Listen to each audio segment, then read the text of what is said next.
Hello everyone, glad to be back. Today is 26th of May. Now it's 9 o'clock in the evening Moscow time, and this is traditional Sunday live stream.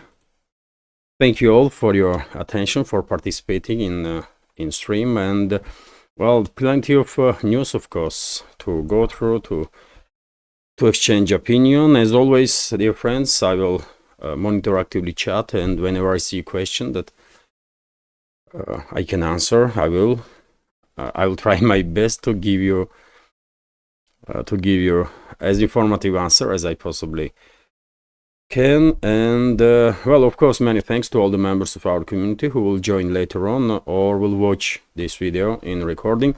Unfortunately, today I was unable to make first update. I was dealing with some issues, and before I finished, it was already too late, and I decided to share all the information that I was planning to talk about during the update in this stream. And well, let's start, I guess. And hopefully everything will work out. Okay, programs will work. Speed of internet will be good. And yes, as always, lately I will go through some news that I posted on my Telegram during the day. I was still updating Telegram, and well, first post, as always, greetings to our community, some 8:30 in the morning. And then this information, by the way, which is definitely not surprised for our community, because during the previous updates I spoke about possibility that conscription will be back in a number of NATO member states so many times that none of us really are surprised at this point when we hear that Germany is considering a return of conscription in one form or another, and now UK also. British Prime Minister announces mandatory conscription plans.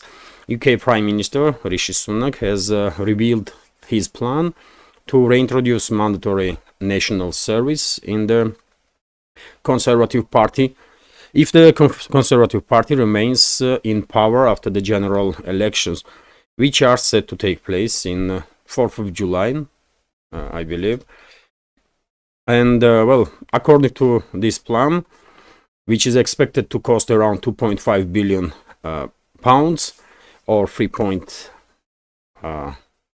over $3 billion a year, all 18-year-olds would be required to join the military, either join the military full-time or volunteer 1 weekend a month or 25 days a year with community organizations such as police or National Health Service. So not all the youngsters, not all the 18-year-olds will be drafted necessarily to armed forces, but I guess significant number, thousands and thousands of youngsters will join army, and many thousands will probably choose this 1 day a week service.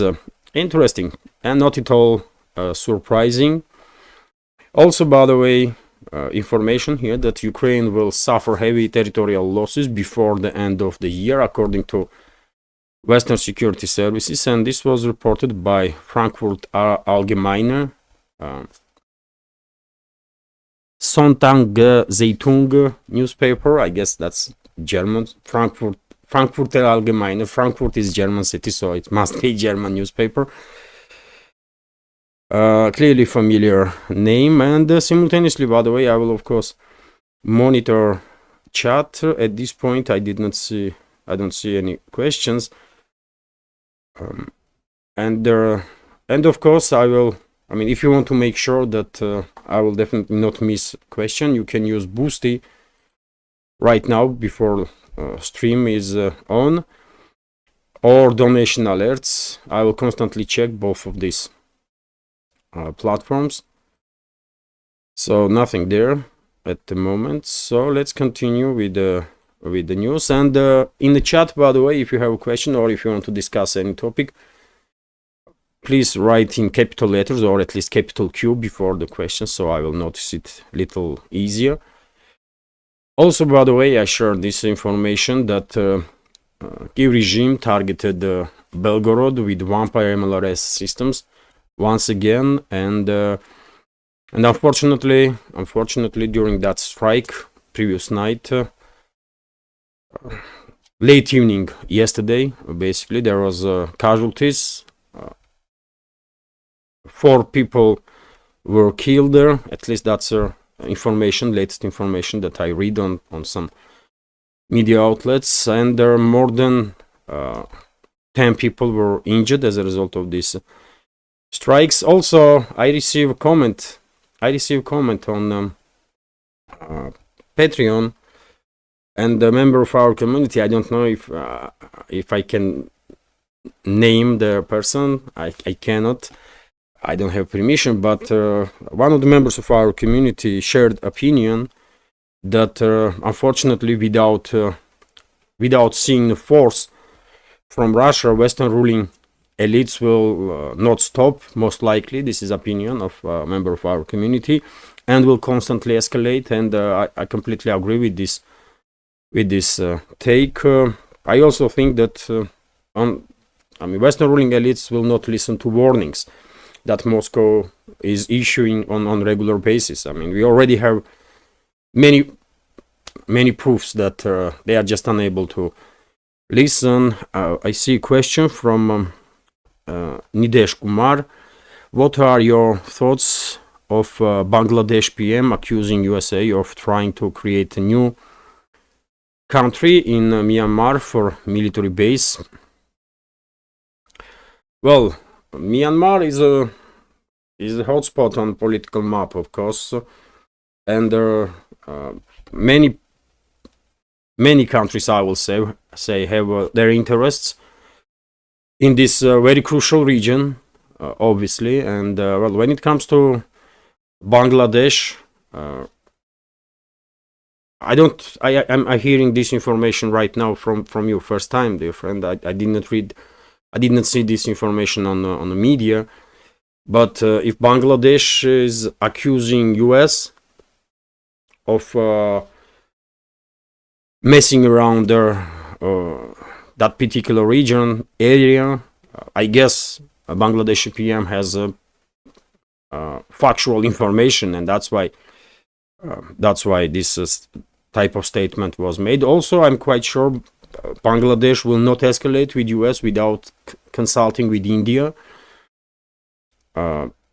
So I mean, US does its US leadership, let's say, they are trying to create some hotspots all around the world for many different reasons. When it comes to global south, main task for Washington most likely is to create not just a military basis for themselves, but also to create some additional problems for China, first of all, and also to have some leverage in relationships with other major regional countries, including India, by the way, because relationships between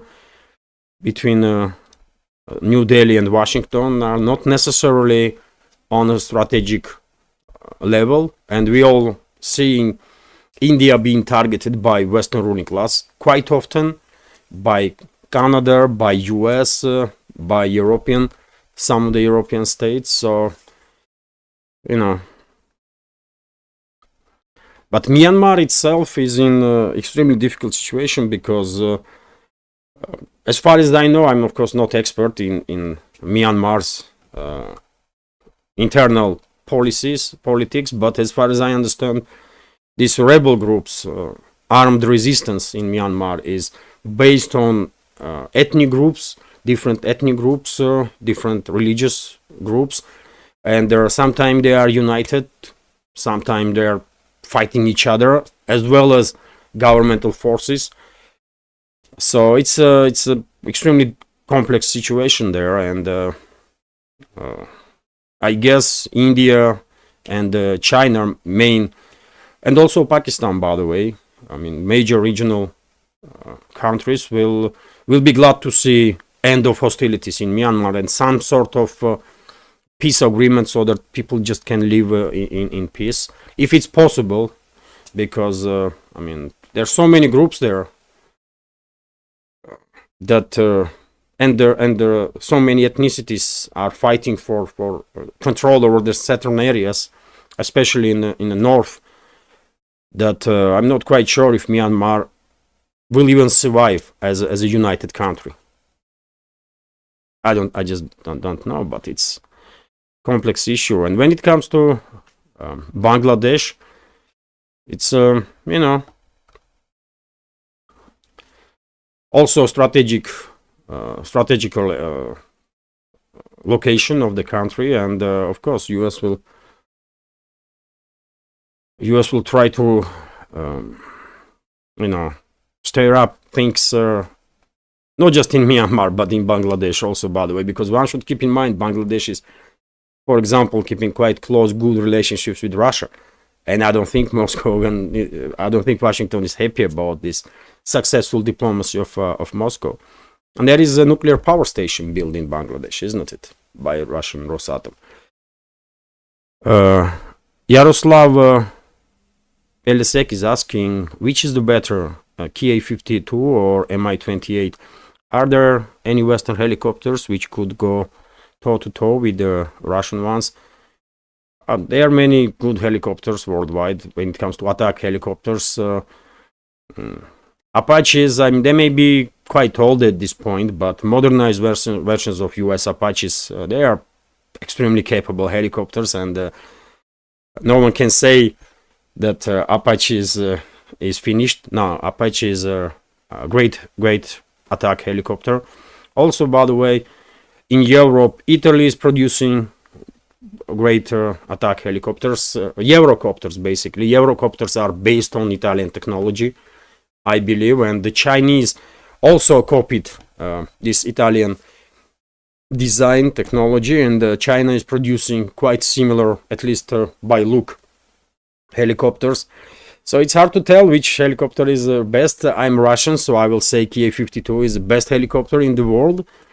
But I mean, our friends from US may argue that it's Apache.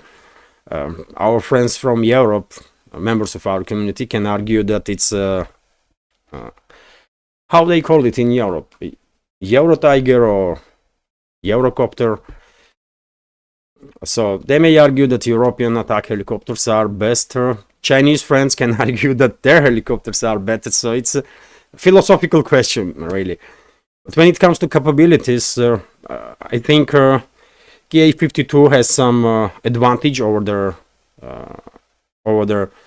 Mi-28, also Russian helicopter gunship, and over their Apache also. But Mi-28 and Apaches also are very capable, of course. But between these two Russian helicopters, I will say Ki-52s are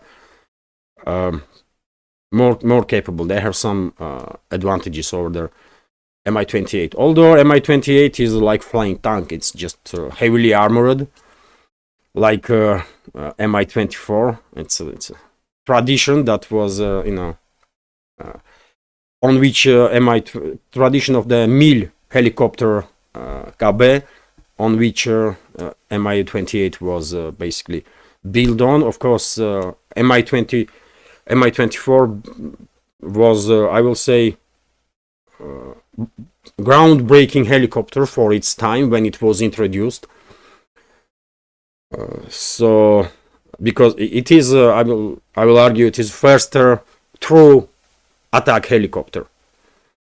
There was a Cobras, isn't it, in US at the time. Cobras have been, and then Super Cobras. First generation of Cobras have been used by US in Vietnam, even if I'm not mistaken. They were also good, but well, Mi-28 is a monster, by the way. It's a monster, of course, and it's capable not just of ground strikes, but also it's a transport carrier. By the way, many people may don't realize that Mi-24 transport carrier. It can carry number of troops, 8 troops, I believe, if necessary, possibly even more. And even Mi-28 has a transport section. You know, and if necessary, it can transport even several troops. So yes, I will say Ki-52M latest variation is most likely our, I mean, top helicopters right now.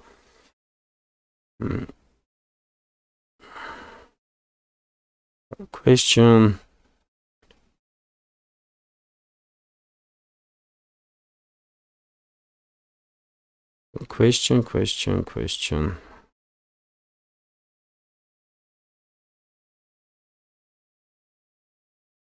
Erika Nelson is commenting, I have been in Myanmar. The border was just some guys standing by the river with their machine guns. I'm not even sure it is stable enough to be considered for a military base at the moment. Right now, Myanmar is definitely not a stable country. It's a civil war is going on, very bloody civil war is taking place. Let's hope sides will manage to, I don't know, come up with some agreement to end hostilities. But it's a strategic area, by the way. It's a strategic area.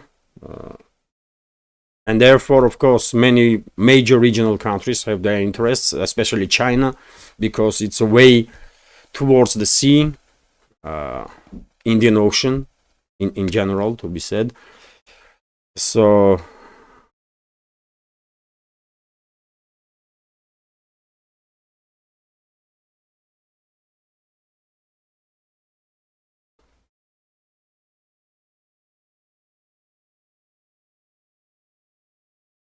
discussion is going on in the chat about Mi-28, Ki-52. I mean, as I said, it's a more like philosophical question. I'm no military expert, and therefore I can just share my personal take. I think Ki-52M is a more capable helicopter than in attack role as that Mi-28. Although Mi-28 has its pros also. So, and by the way, let's go through this news because it's very important because well, Polish Foreign Minister Radosław Sikorski is making waves in headlines because he said that well, let's go through this news. Radosław Sikorski believes that those who await conscription do not have the right to social security and has urged other EU countries to take their same stance. He's basically threatening Ukrainian military-age male refugees.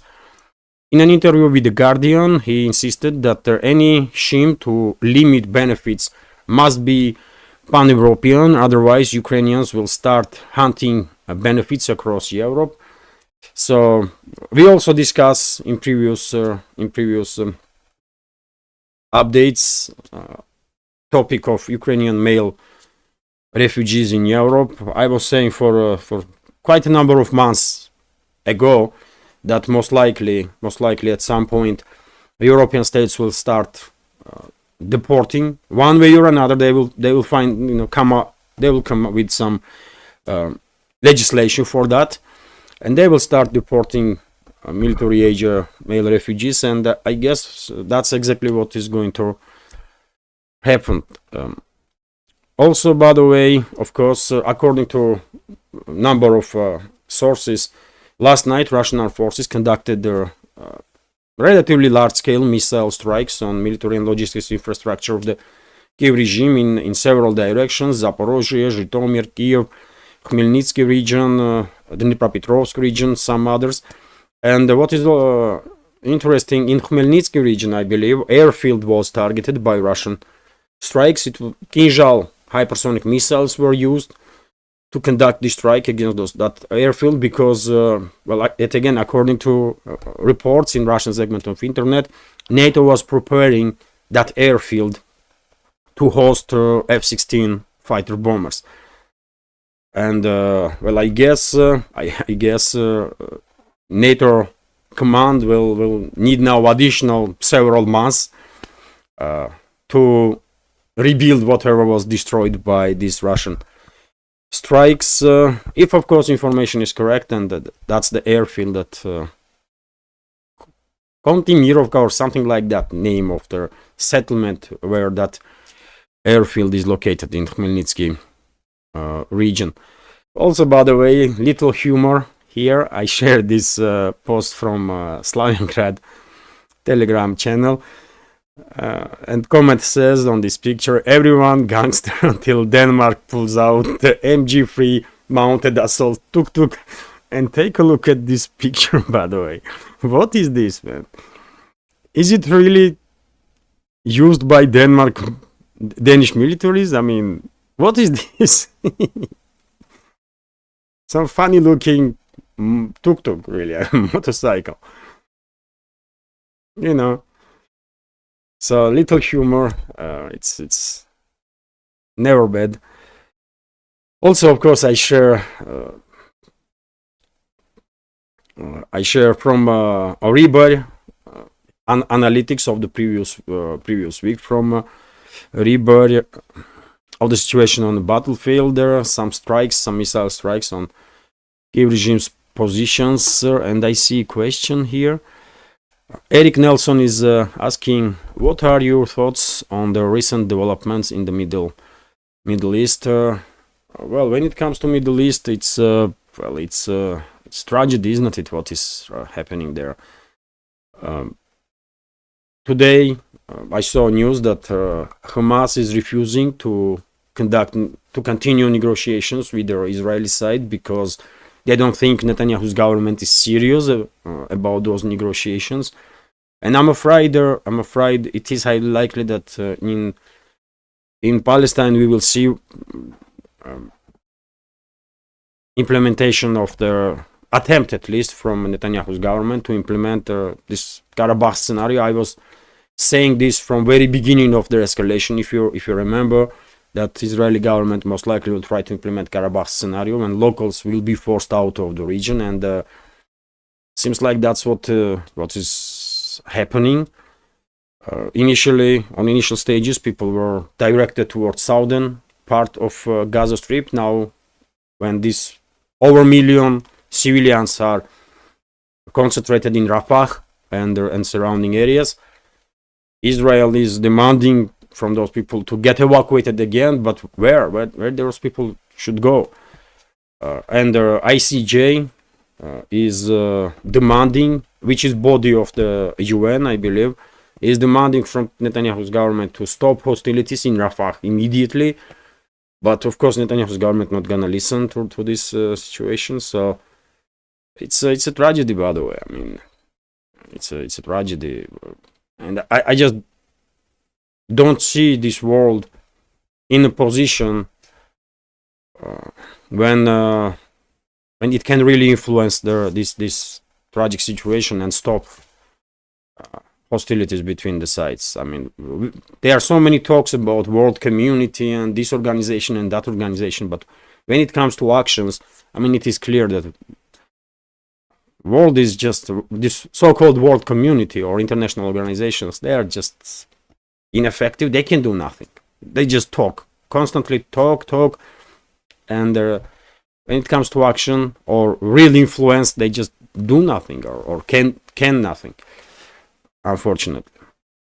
And it is highly likely that things may go out of its situation is already extremely dramatic, catastrophic, I would say, but it is possible the situation may get even worse because even though Jordanian leadership is, I mean, Jordan is a kind of client state for US and UK. I mean, influence of Washington and London is unquestionable on Jordan, but even Jordan's foreign minister, I believe, it was, a statement was made that if Israel will force out locals from Gaza Strip, that will be declaration of war. That's how Jordan will view that. Egypt is also not happy about situation, and just recently, a few weeks ago, Egypt Egyptian government was, made statement that they are downgrading diplomatic relationships with Israel. So situation may become even worse. It's already catastrophic, but it may get even worse than it is now. So that's what happens when Netanyahu and his government are doing whatever they want without, with impunity. Of course, after October 7 attack, Israel had to respond one way or another. And if Israel was conducting some special operations to neutralize leadership of Hamas, to neutralize Hamas militants that conducted these crimes against civilians, that's a whole different story. And I don't think world will be this critical of Netanyahu's government and their actions. But because we see this total destruction, annihilation of their entire settlements in northern and central Gaza, world is kind of in shock, and at the same time not really can do much to stop all this,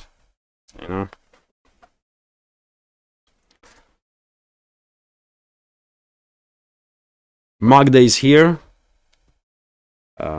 Magda is of course helping me with the moderation. Hello Magda, and hello everyone once again, and thank you all for participating.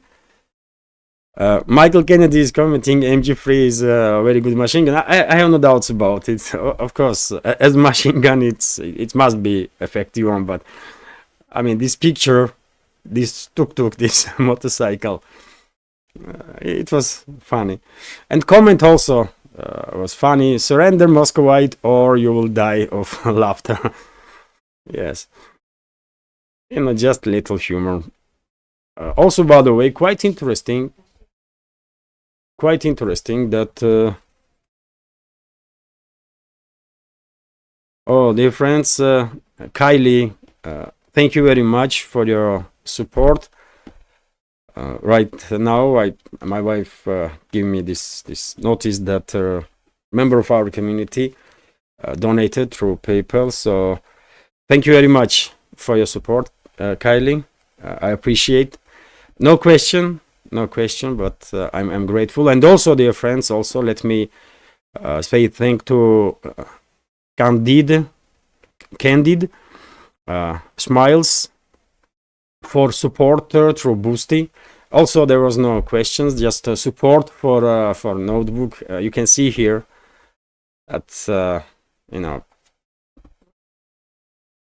this platform requires you to highlight for what you are trying to, what is the goal, what you want to.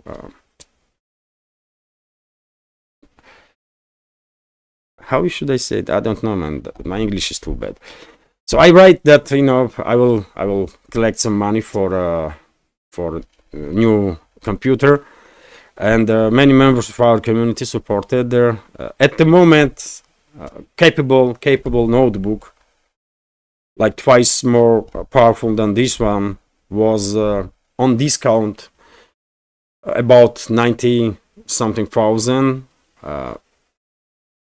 I don't know now, but I already managed to receive some 58,000 rubles, 58, almost 59. And of course, dear friends, thank you all for your support through Boosty, through PayPal, through a subscription on Patreon. Without you, this small media project of mine would not exist. So I'm very grateful that you are giving me this opportunity to do what I really like and I'm passionate about. Since my younger age, I started working in journalism when I was 17, even before I went to university. So it's a great. I'm extremely grateful, and it's of course. I'm not taking nothing as a granted. So thank you all. And dear friends, very important development, somewhat surprising even, that Taiwan wants reconciliation with China, according to newly elected leader of the island, President Lai. So Taiwanese leader Lai Ching-te claimed Sunday that he looks forward to enhancing mutual understanding with Beijing, while warning that the international community won't accept any country creating waves in the Taiwan Strait. Well, nowadays, of course, China is conducting exercises around Taiwan, quite a large scale exercises that Navy is involved, Air Force, some other departments of the Chinese PLA. And well, quite interesting that Taipei is making statements that they are not for escalation. They want to find some common ground with the China, which is right approach, I believe, which is absolutely right approach. Taiwan is a China. No one is disputing this. Even Taiwanese are not disputing this.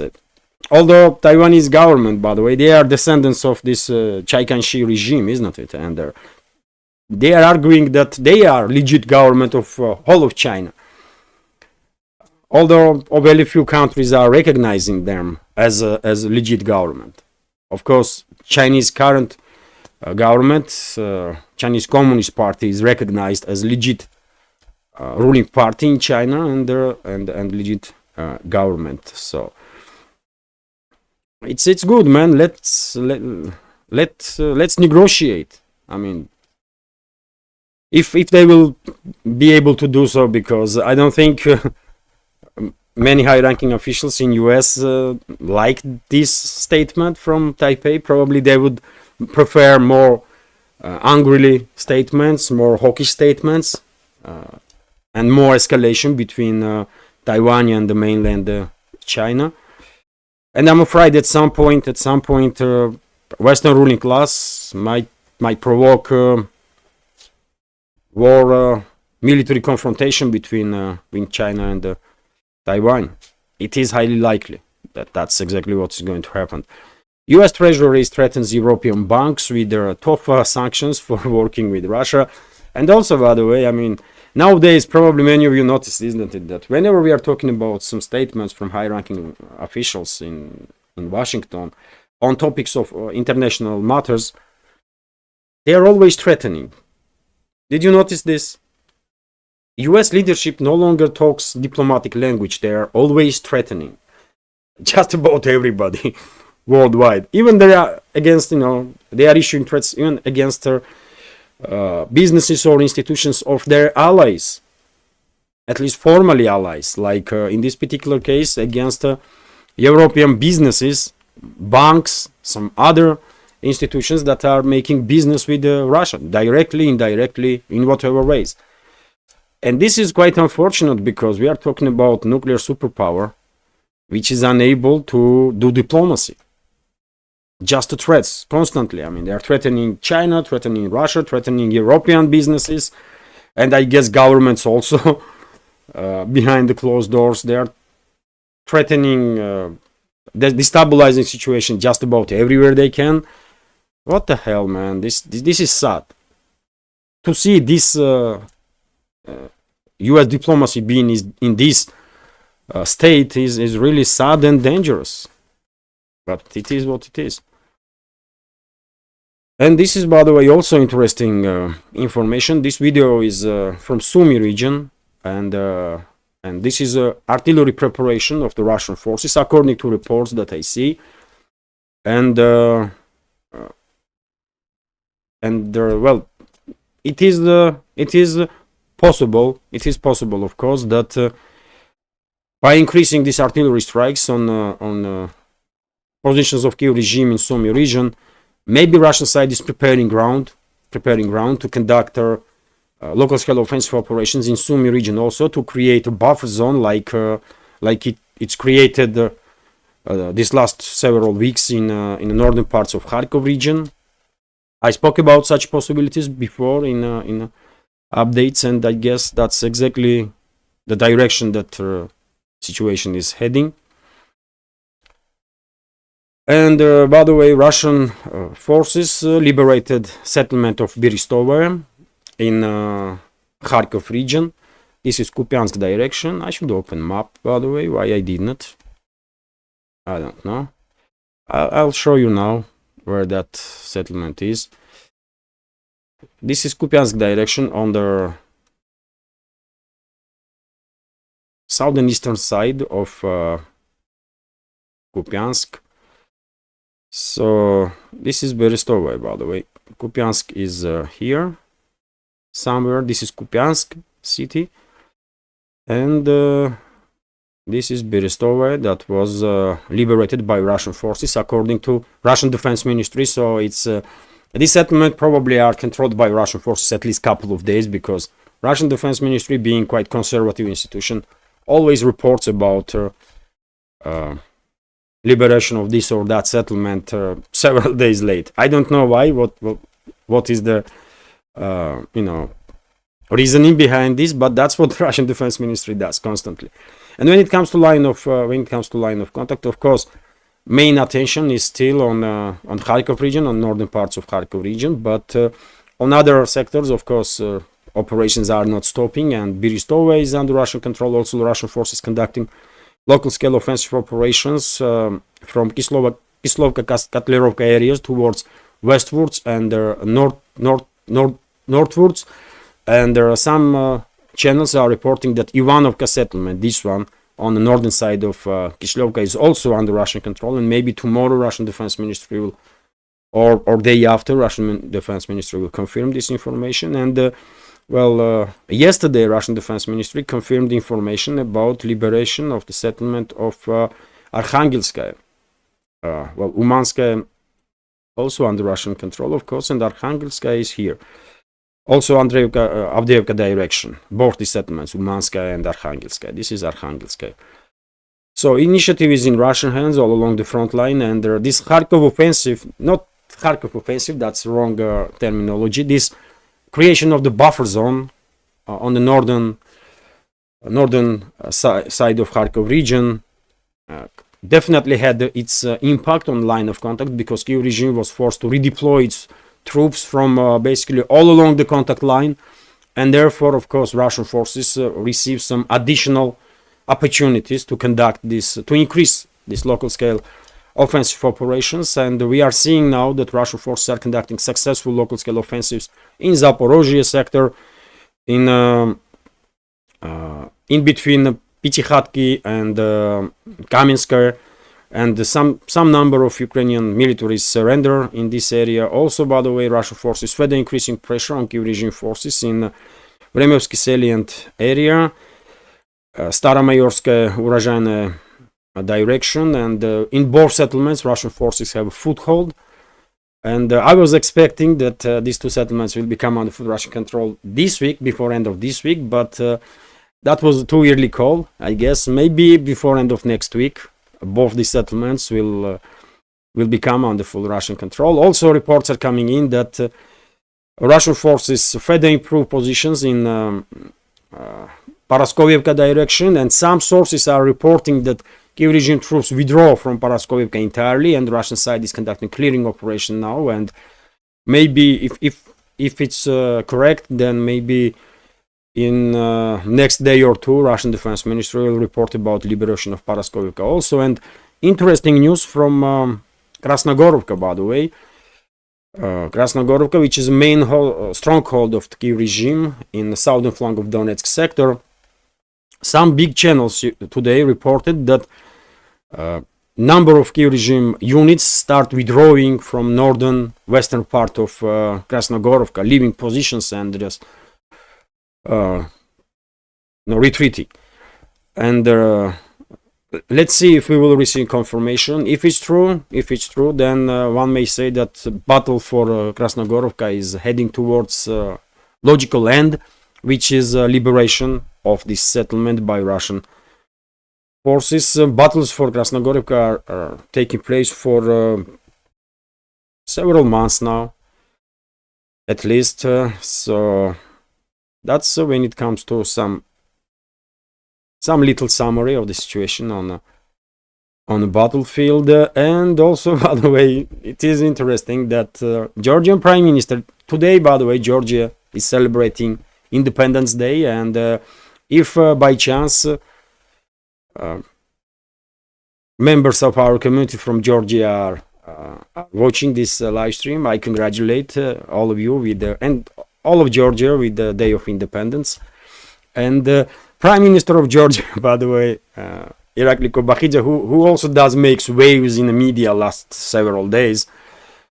He's a relatively new Prime Minister, like several months, only several months since he became a Prime Minister, and he already proved that he's a top fighter on this political in this political stage. And today, on Day of Independence, Prime Minister of Georgia, Irakli Kobakhidze, accused the country's president, Salome Zurabishvili, of treason.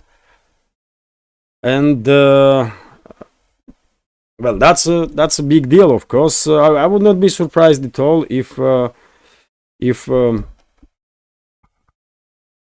in upcoming days, maybe weeks, Georgia's security services will share with public some factual evidences that Salome Zurabishvili is cooperating or acting under orders of the foreign powers, France or US. Both are possibilities, because Salome Zurabishvili was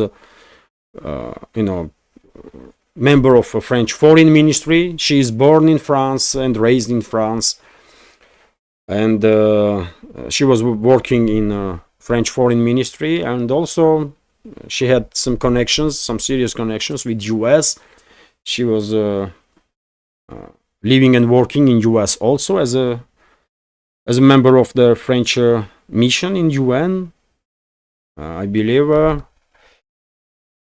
And so yes, me personally, if you ask me, I have no doubts that Salome Zurabishvili is acting under orders of the foreign powers, US or France, I don't know, but after statements that she made during the recent unrest, when Western controlled this so-called opposition, NGOs, and their so-called media, Western controlled and financed, try to destabilize situation, to create a ground for regime change, and then, of course, main goal for Washington in this particular case, or Western ruling classes, to use Georgia as kind of second front against Russia and sacrifice Georgia, as Ukraine was sacrificed for geopolitical agenda of the collective West. And during that, disturbances that are not yet finished, by the way, the so-called opposition and NGOs are still continuing these marches and attempts to destabilize country. President of Georgia was making very strange statements that no president of any country should make. She was definitely increasing divide in the public, instead of calling all sides for compromises and reunification. And well,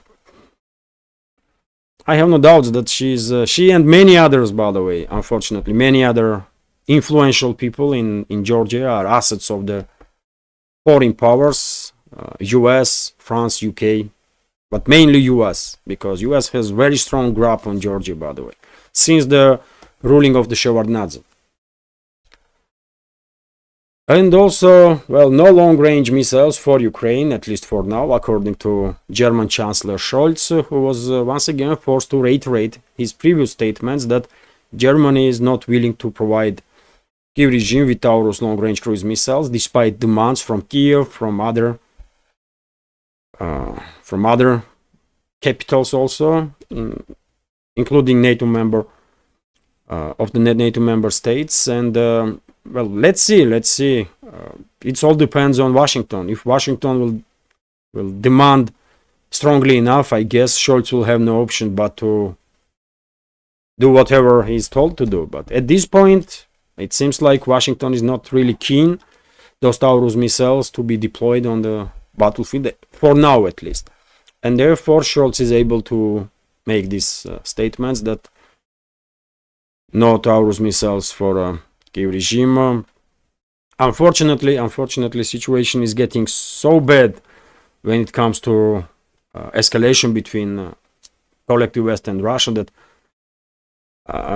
Me personally, I expect at any time significant escalation to take place, and maybe Moscow will be forced to, Moscow probably already find itself in a situation when I guess at least some members of the Russian leadership already see no any other option or any other way out, or opportunities to bring Western ruling elites to their senses, but to use some extreme force. I don't know. But today, for example, dear friends, I was monitoring, of course, media, and I saw information that over the Belgorod region, one cruise missile was shot down by Russian air defense system. And when I saw headline, I went straight to check this news, because I was worried that maybe British Storm Shadow or French Scalp-EG missile was launched towards Belgorod.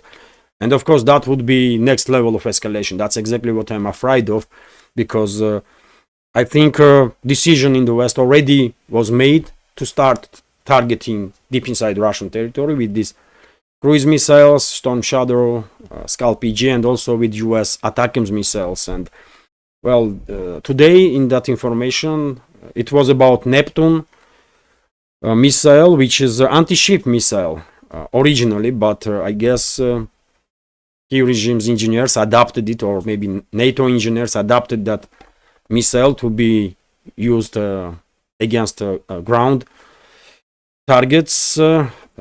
So, well, this next level of escalation didn't happen today, but it might happen tomorrow, day after, at any moment. Unfortunately, those missiles can be launched to strike deep inside Russian territory. Belgorod, Kursk, Voronezh,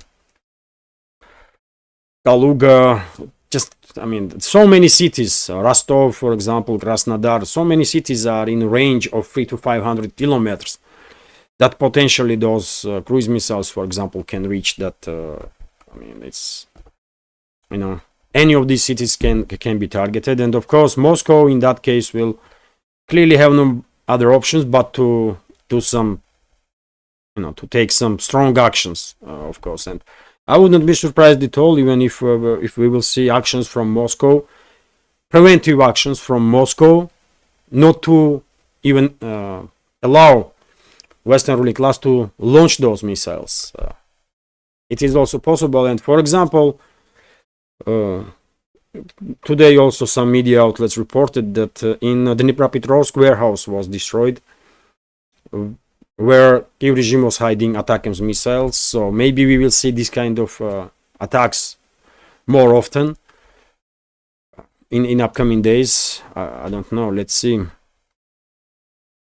Let's check, by the way. Let's check. I have a...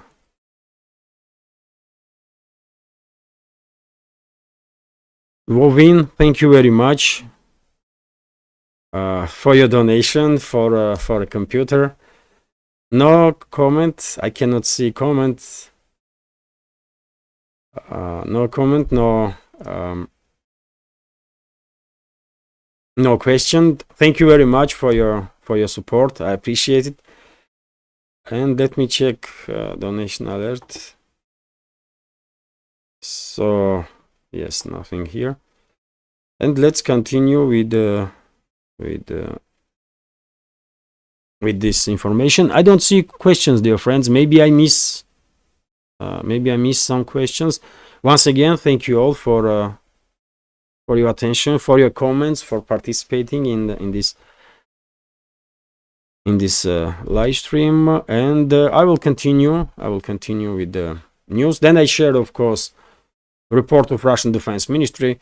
I will give you some numbers. So in an area of operation of North group of forces, Kiev regime lost about 300 military personnel during the previous 24 hours, according to Russian Defense Ministry. In the area of operations of West group of forces, Kiev regime lost 285 military personnel. And when it comes to North Group, is of course Kharkov direction, Kupiansk direction, Seversk direction. All that is north. Zapad Group of forces is central lines of contact, central parts of the line of contact. Donetsk sector, Avdiivka sector. So in this direction, in Zapad direction or west direction, Kiev regime forces lost 200 and up to 285 military personnel, and of course dozens and dozens of military equipment. In south group of, in zone of operation of south group of forces, Kiev regime lost about 480 military personnel. Also, center group of forces, in zone of operation of center group of forces, Kiev regime lost about 355 military personnel. I mean, some if you combine, it's clearly about 13 to 1500 men daily losses on Kiev regime side, which is of course devastating numbers. Of course, I don't know how long Kiev regime force is gonna be able to sustain these heavy losses, but you know, also interesting news that Sudan and Russia intend to sign a series of military and economic agreements, including establishment of Russian naval logistics support center on the Red Sea, according to media reports citing Lieutenant General Yasir Al-Atta, a member of Sudan's Sovereign Council. So talks about Russian military base, naval base in Sudan are continues for quite long now, quite a while. Then there was some regime change in Sudan, some disturbances, internal elements of the civil war, and well, now situation is a little more stabilized, I guess, and this topic is active again on of Russian base, naval base in Sudan on Red Sea, which is interesting. Red Sea is of course one of the major trading routes on this planet. Also, by the way, delegation from the U.S. House of Representatives, led by House Foreign Affairs Committee Chairman Michael McCall, will visit Taiwan from May 26 to 30. This was reported by U.S. Institute in Taiwan, which is the de facto U.S. embassy on their island. Of course, this news not gonna make relationships between China and the U.S. any better. But yet again, today we see a statement from Taiwan. Taiwan is new leader, who basically seems like is open for improving relationships with Beijing, which is well, good sign at least for now. But well, this delegation, by the way, of course, will try to steer things up between the Taipei and Beijing. That's for sure.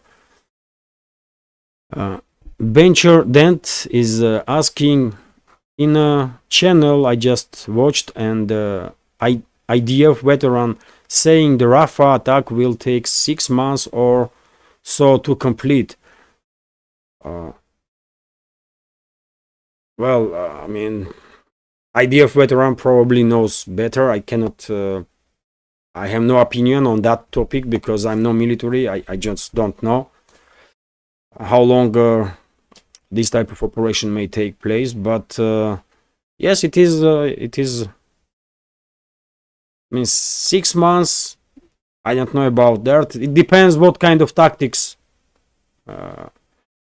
will be used. If IDF will act like they acted in the initial stages of this escalation, when they were, I mean, basically raising entire blocks of their residential areas, with such tactics they can destroy entire Rafah, everything and everybody there in just months.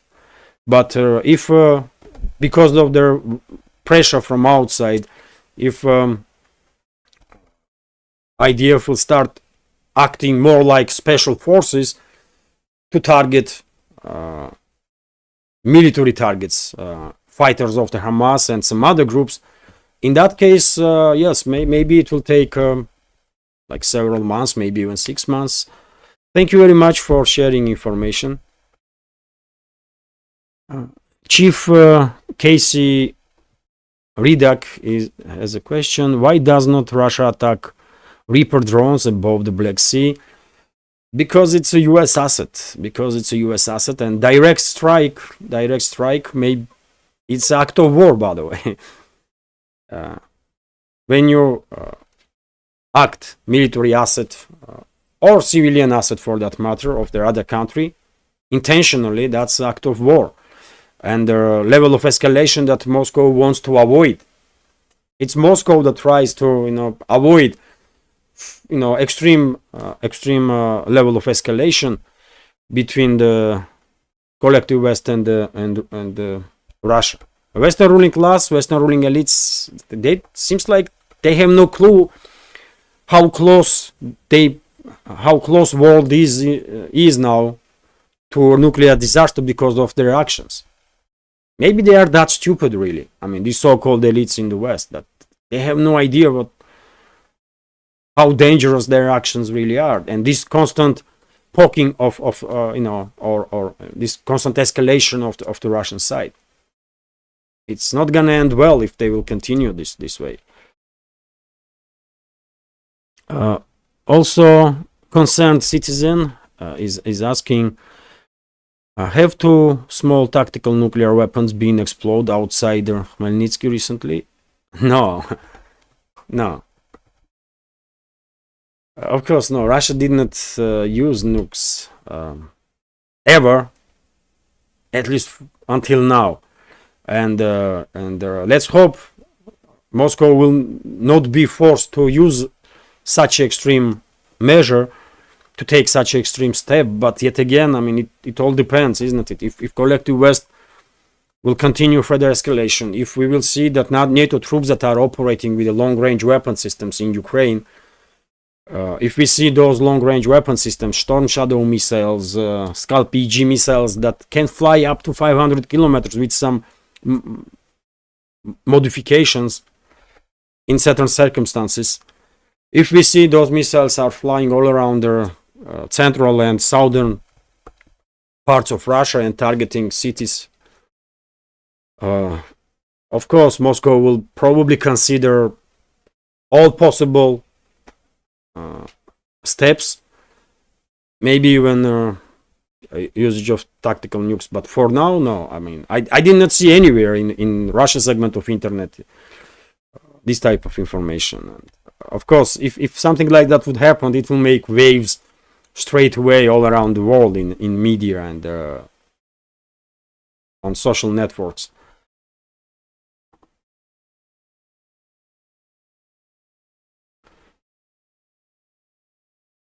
Question. Nidish Kumar is asking, what kind of motorbikes are Russian soldiers using in Ukraine? I saw a few videos. They look like modern cavalry. They definitely look like modern cavalry, isn't it? That was. I was a little surprised to see motorbikes used on the line of contact, on a zero line, to conduct these assault operations. But I mean, armies are adapting. Armies are adapting to new realities and are learning. And Russian army is no exception. Russian army is also adapting, learning, improving its capabilities. And I don't know exactly what kind of bikes they are using. Maybe Ural. There is during the Soviet era there was Ural bikes that was produced in Soviet Union. Ij, there was company Ij. I remember they were producing motorcycles. I don't know what bikes these ones are. I'm not quite sure if those bikes are even produced in Russia. I mean, it does not really matters. I mean, as long as they are operating okay, then who cares? But unfortunately, I don't know name of those bikes. But they really are modern cavalry, one may say. Yes. Bencher Dent is asking, he went on to also mention that this conflict ID very traumatic to those who have returned home. Is war so cruel? Oh, it is, by the way. I mean, this PTSD is the real stuff, well, I believe, for example, once this conflict will end in Ukraine, of course, Russian, psychologists will have a lot to do, lot of work to do to, to ease the life and stress from Russian soldiers that went through this conflict and see some very difficult stuff. Can you imagine your comrade being exploded in pieces because of some explosion of some bomb or something? It's traumatic, obviously, and same goes for any other conflict, including in Israel. Especially, by the way, in Israel, death toll among civilians is so high that in Palestine, that if Israeli soldier, by the way, good-hearted person who wants no harm to civilians, when that person sees these horrible scenes, tens and hundreds of killed civilians, that will be, extremely traumatic. Extremely traumatic, and it's some people may even find it difficult to continue to live. That's why suicide rate among veterans, war veterans, are very high, because they cannot cope with this trauma that they receive during the battles. So of course, war is cruel, man. Unfortunately, our species, we are not yet on the level of progress that we will stop using force to, during the argument between the countries or whatever. We are just, we are cruel beings, really. Dangerous, very dangerous beings, most dangerous on this planet, isn't it? And we as a humans do some horrible stuff, historically speaking. I want to think that we are so civilized and we are so kind, but unfortunately there's so much horrible stuff is going on in the world that it's a philosophical question also. And I'm not in a position to comment on human civilization, but I would like us to be much better. I would like me to be much better person, and all of us as a humans to be much better that we are.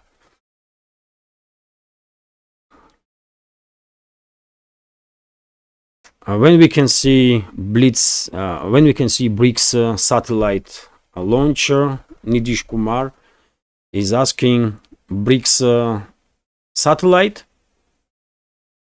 launch.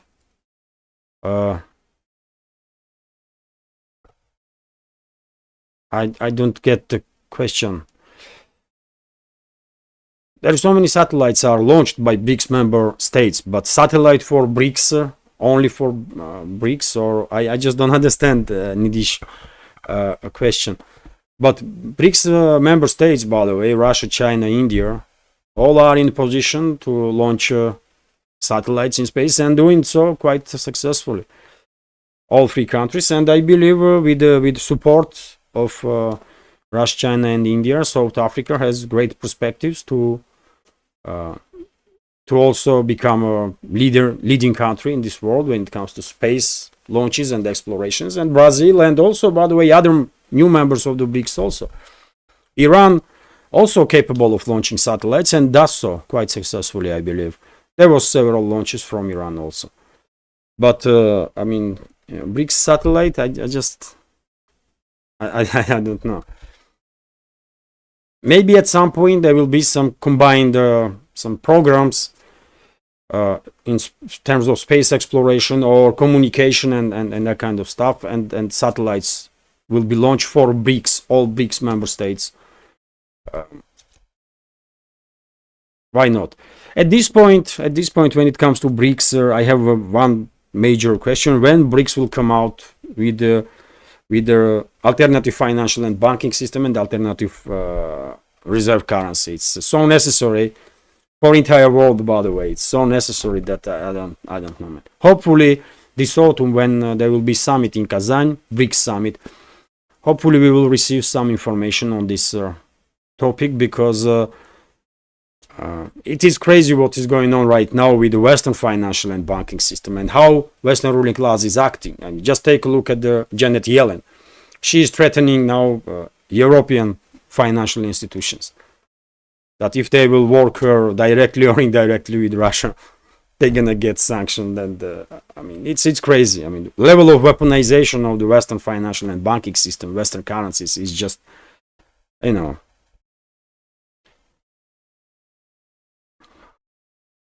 Michael Kennedy is asking, are there prisoner exchanges still taking place? Unfortunately, for quite a while, there was no prisoner exchange, for several months at least, since the crash, since Kiev regime destroyed that Il-76 plane with the Ukrainian POWs. After that, there was one exchange, and there are no exchanges between the sides. And recently, just a few days ago, Margarita Simonyan, editor-in-chief of the RT, shared list of 500 Ukrainian POWs that want to go back into Ukraine. I mean, vast majority of POWs don't want to be exchanged, but these 500 people wanted to be exchanged and to go back to Ukraine, but Kiev regime is refusing to do so. And not just refusing, but Kiev regime was asking for 38 people to be released from Russian captivity. All of them are Azovites, neo-Nazis from Azov formation, or from groups that are affiliated with neo-Nazis. That's priority of Zelensky's regime. They don't care about these 500 people that wanted to go back to Ukraine. They wanted 38 neo-Nazis to be released. I mean, so therefore, with such an approach from Kiev, of course, there may be no exchanges of POWs. Nedish Kumar is asking, they sign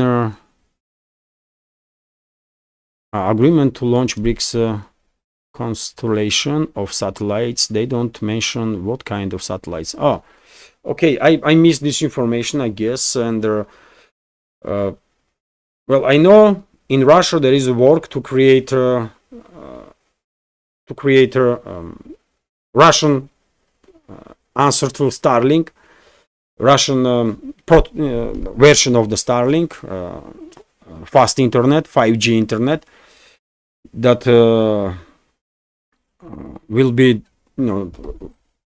delivered to Russian users through this satellite network. Maybe something similar, communication satellite grouping, will be created by BRICS, so that it will provide communication for all BRICS member states. Technically, it's possible. It's nothing too difficult, really. India, China, and Russia, they can launch, dozens of rockets with satellites every year. And this project, if that's what they want to do, this project may get realized in 3 to 5 years' time, and we will have a BRICS alternative to the Starlink. And probably that's maybe this is the case. I just somehow I missed this information, but if it's today's information, maybe I did not yet see it.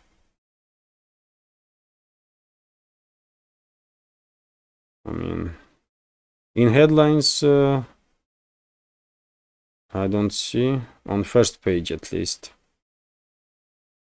Let me check RT, for example. So let's see, business. I don't know, somehow I missed this information, and the Russian media did not yet report it. But anyways, thank you for additional information. And dear friends, let me show you something. And thank you all for your attention and support, because look at this. We reach 3 million views. 3,077,000, little more. So it's a quite achievement, I will say. 3 million views, man, it sounds, to me personally, it's a big deal. I mean, I can understand that for bigger channels, 3 million views, it's maybe, I mean, they are receiving 3 million views every week or every other week, but for this, for me and for this small media project of mine, this is a big deal, of course. And thank you all for your attention, for your support. I really appreciate it. And let's continue.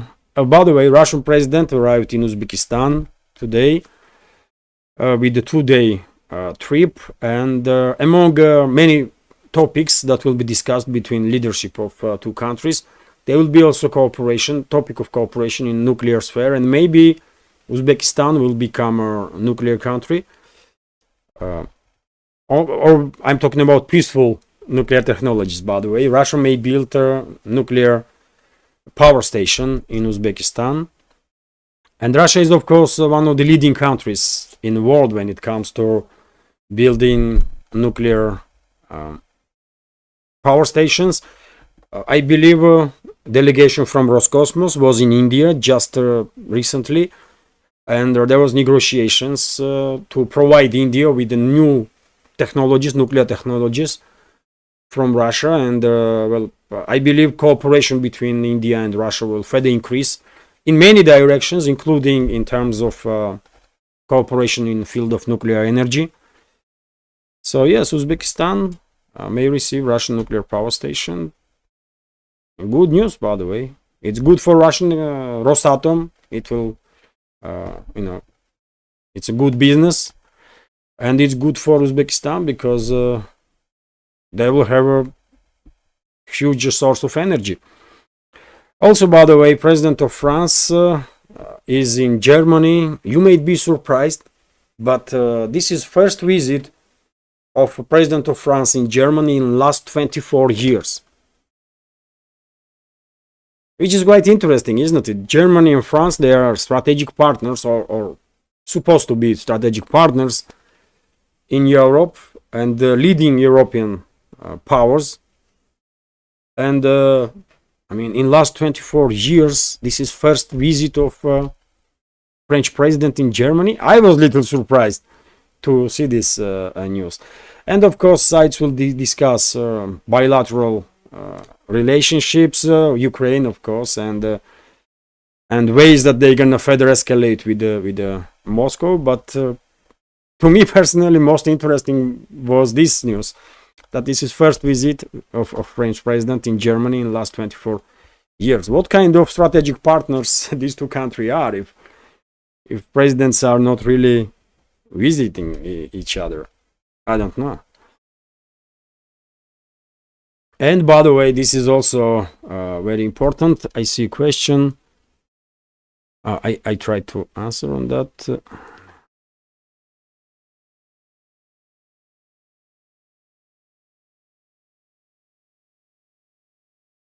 Nidish Kumar is commenting, floating nuclear power plant technology. Yes, why not? Russia is producing floating nuclear power stations for quite a while. And Russia can definitely transfer this technology to India, and it will benefit both countries. As I said many times before, by the way, when it comes to relationships with India, I mean, I see India as a strategic partner for Russia forever. And therefore, cooperation in any field, on any level, is good, man. I can only applaud. I mean, what can I say? And I believe many people in India also see Russia as a strategic partner and both countries, geographically speaking, geopolitically speaking, historically speaking, both countries have many reasons to maintain this high level of partnership. That's for sure. Ruth Greening is commenting, soon to be 25,000 subscribers too. Hello Ruth, thank you very much for your attention. Veteran of our community, if I'm not mistaken, Ruth was become a member of our community maybe in very first few months since I started making videos, I remember, and I'm grateful. So 25k maybe, but YouTube's algorithm does some crazy stuff, so I don't know. Last month, by the way, for 2 weeks time, I don't know what happened with YouTube's algorithm. Maybe they were making some changes or something, and probably all of you noticed that number of videos were getting more and more views, like 10, 15, 20,000. Several videos had like over 50,000 views, because videos were shown in recommendations to people that are searching for news from Russia, or in news in general maybe. And at the time, several thousand, in this short period of time, these 2 weeks, several thousand people join our community, and then YouTube algorithm start doing its thing again, and now views are, at least what YouTube shows, quite low compared to that period, and also new members are coming in also. At least that's, maybe real numbers are a little different or significantly different, but according to YouTube statistics, yes, views are low. New members, maybe 5-10 new members will join today. Several members may join tomorrow, and it's still great, by the way. I'm grateful for all of you, for all members of our community, but with YouTube's algorithm, man, you never know. So hopefully we will reach 25,000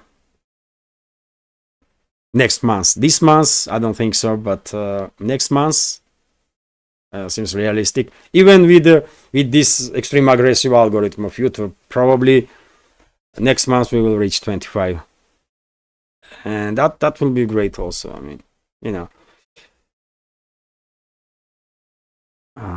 Bencher Dent is asking, IDF has shared intel with the German counterparts and prevented a major attack on Israeli embassy by Hamas terrorists. Oh well, that's a big deal, of course. If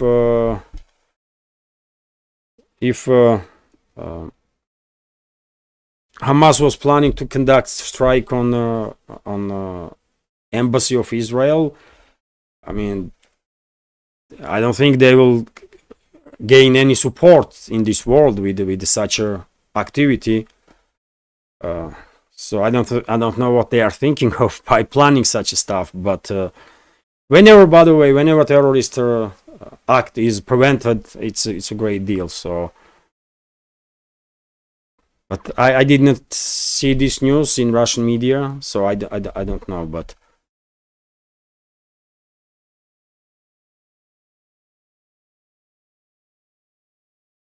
member of our community from Korea is writing in Russian. Даже в Корее есть много людей, которые знают правду. Я человек, который любит Россию и уважает Путина. Ух ты, Россия. Вперед, Россия, наверное. Так. Thank you very much. Thank you very much.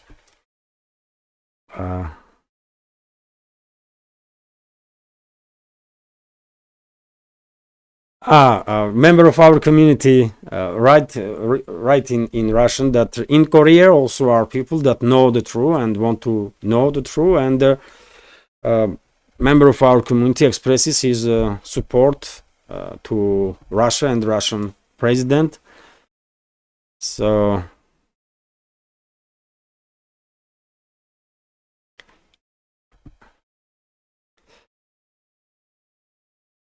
So dear friends, wow, it's almost 1.5 hours, dear friends. It's almost Christos has risen, Levan. Vaistinu Voskres, that's how we greet each other when it's Pascha, Easter. And this year Easter was on 5th of May in Orthodox Christianity. Ruth Greening is commenting. Z12IT was asking question about Putin accepting armistice.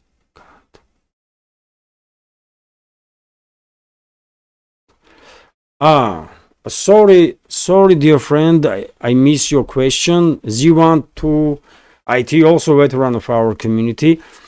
I know in Western media that some Western outlets are pushing this narrative that Putin is agree on freezing of the conflict, which means I guess on current line of contact. But press spokesman of the Russian president Dmitry Peskov reacted on these rumors that was spread by Western media outlets, and Peskov said that Moscow is quite clear on a matter of special military operation, and all the goals of the special military operation will be completed.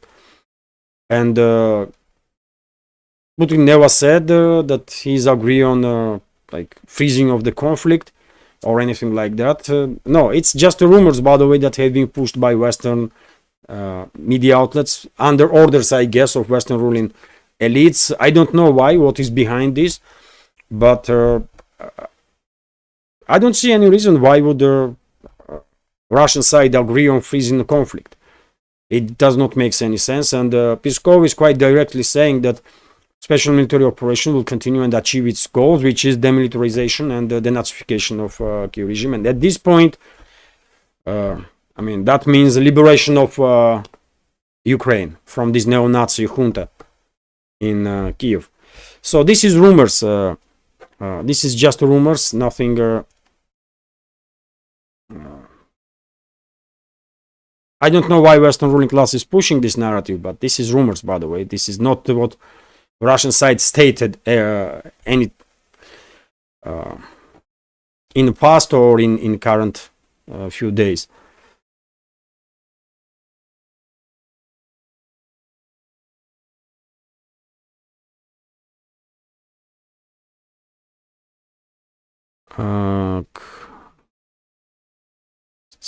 Nidish Kumar is asking, why don't you bring few guests for live stream to increase your content reach? Maybe I will start inviting guests again. I took this pause.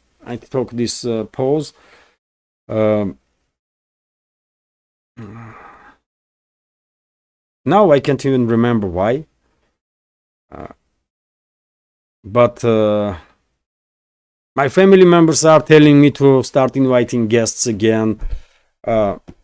Members of our community, time to time, commenting that I should invite this person and that person. And I'm also leaning towards this idea to resume inviting guests because, for example, I was thinking about this topic today, and I was thinking probably it will be interesting to invite Andrei Martyanov, military expert, especially now.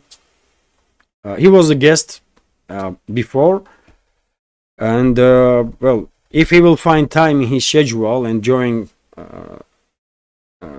live stream, of course it will be interesting to listen to his understanding of the current situation. I mean, when it comes to confrontation between collective West and Russia,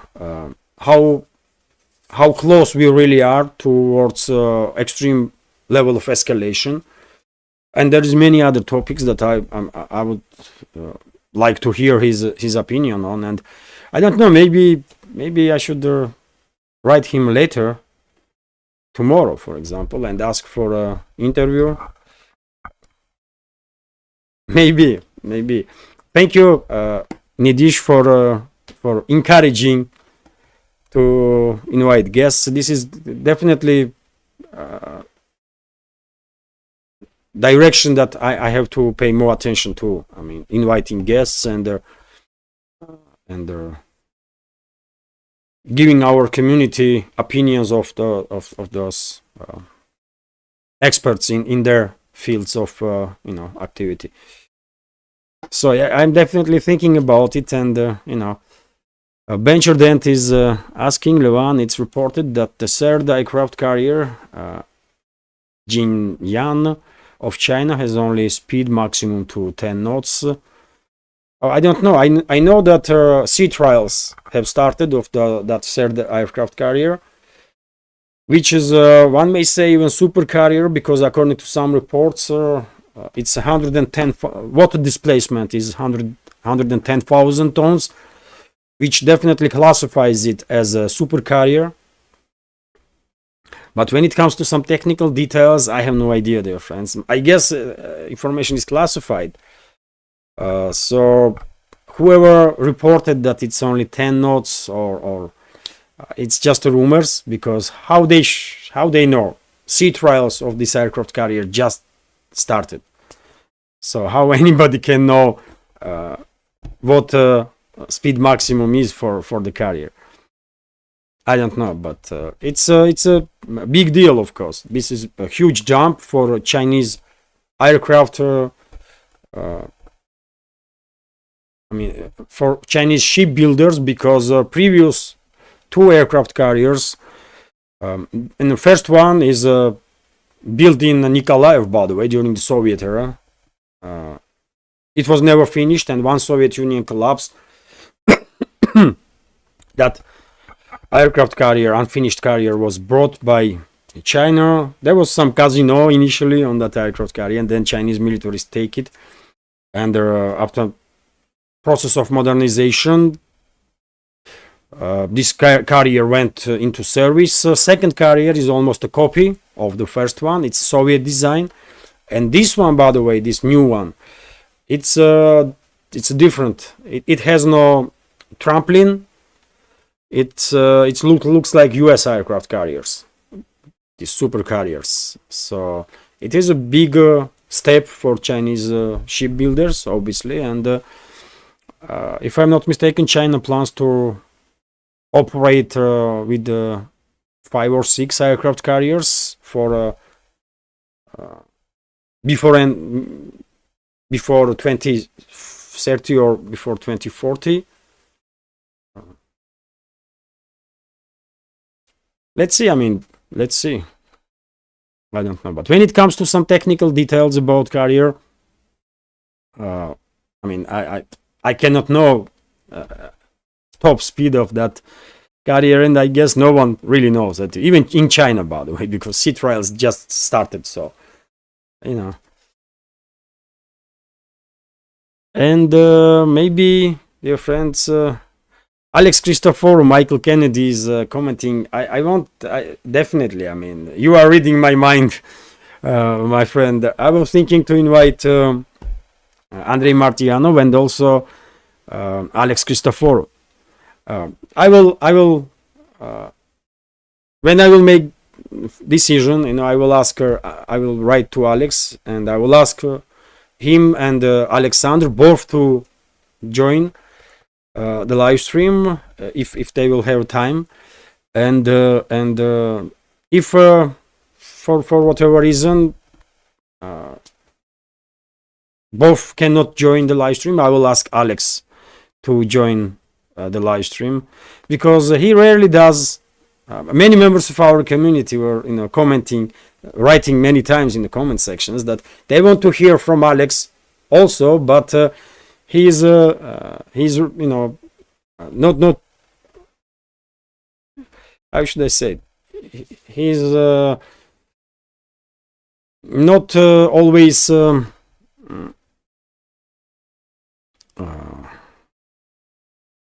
whenever they have guests, for example, on Duran, it's usually Alex is like moderator in the conversation, and people want to hear from him more. That's what I want to say. And so recently he was a guest to Emil Gossman, by the way, and I want to invite Emil Gossman also. So let's see. I mean, I have ideas. I just have to organize myself and my work a little better, and you know.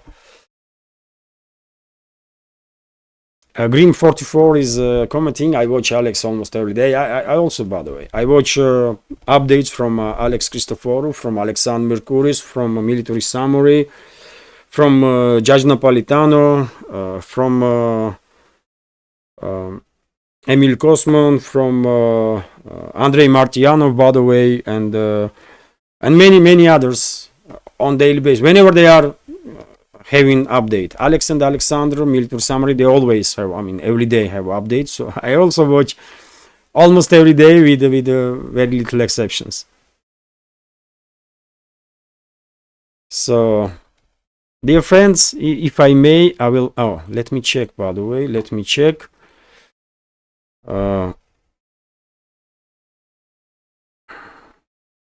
Candid Schmiles, thank you very much for your donation. You've been too kind, dear friend, too kind. Thank you very much. No question. Thank you. Very grateful for your donation. So,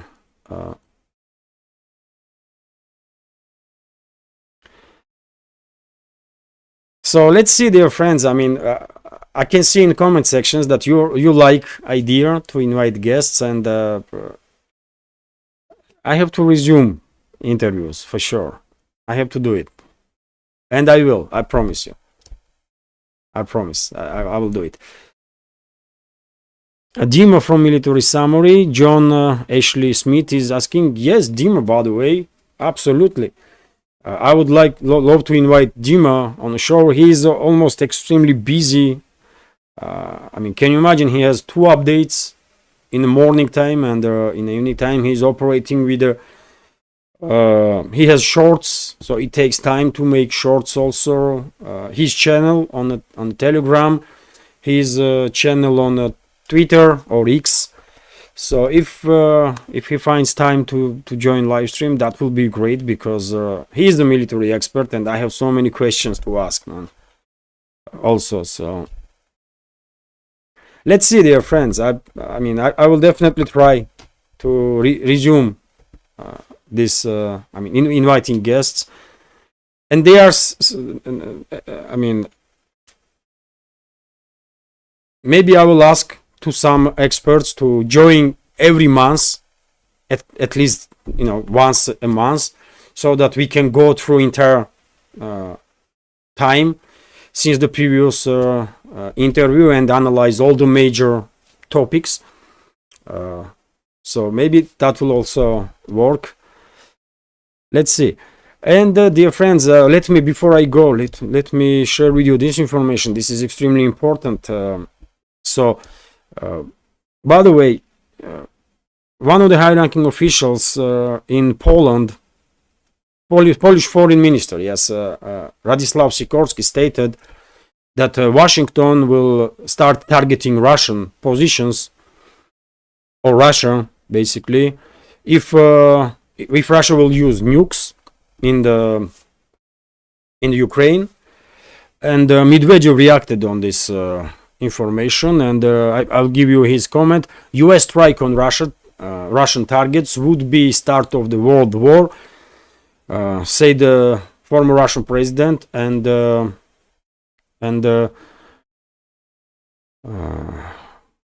current deputy chairman of the Security Council. Any U.S. attack on Russian targets in Ukraine would automatically trigger a world war, former Russian president Dmitry Medvedev has warned. The official, who currently serves as deputy chair of the Russia's Security Council, made the remark after Polish Foreign Minister Radzislaw Sikorski claimed that Washington had threatened to conduct such a strike should Russia use nuclear weapons in Ukraine. In a post on X, formerly Twitter, on Sunday, today, Medvedev suggested that Sikorski apparently has decided to scare his masters. He noted that Washington, unlike Warsaw, has so far refrained from making any such threats publicly because they are more cautious than the Polish leadership. Americans hitting our targets means starting a world war, and foreign minister even of even this one, this Sikorsky, should understand that Medvedev said, and this is a big deal, by the way, because first of all, let's hope Russia will not find itself in a situation that it has to use this extreme force. And secondly, I mean, I don't think US will really threaten Russia with attacks, because Medvedev is correct. That will mean end of everything. That will mean nuclear war between the sides. So I don't know why Sikorsky said such a stuff that US will attack Russia, but it's crazy. Maybe some individuals in US leadership really are stupid enough to make such a statements that they will attack Russia in this case scenario and that scenario, but I want to believe that real decisions are made with more adequate people in US, and no one will seriously consider to attack Russia, because well, that will mean end of this world as we know it, as Medvedev rightfully said so. And dear friends,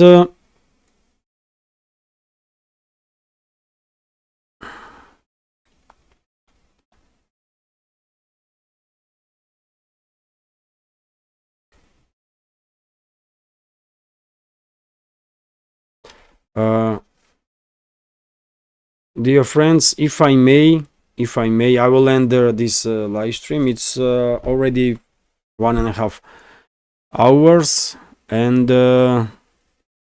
once again, let me thank you all. Let me thank you all for your attention, for your questions, by the way, for your comments, for your attention and support, and many thanks, of course, to all the members of our community who will watch this live stream in a recording later on. Have a great day, and see you tomorrow.